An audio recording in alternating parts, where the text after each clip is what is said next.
let's talk maintenance. I literally had this conversation with just recently with a customer, and we do get a lot of pushback about maintenance services that we offer or that we suggest and recommend. The whole idea about maintenance is so you don't notice anything different about your vehicle. That's the whole idea. It's called preventative maintenance. Keyword preventative. It's to prevent you noticing that your vehicle isn't acting right or isn't driving right. That's why we want to change the transmission fluid. That's why we want to change the antifreeze.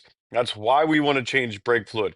That's why we want to maintain the batteries. That's why we want to clean the posts, clean the terminals. We use BG products. We have their anti-corrosion pads. They got the gel in them and stuff.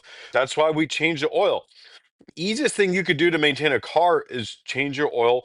I change mine. I'm very aggressive. I do mine every 2,500 miles. I drive a built Ford Tough Ranger, old school Danger. That's the idea of preventative maintenance is so you don't notice the difference in your car. That's why we change the air filter. That's why we change the cabin filter. That's why we rotate the tires. That's why we do these things so that you don't notice anything different and the way it drives to prevent you from noticing there is a difference with the way it drives. So have a great day.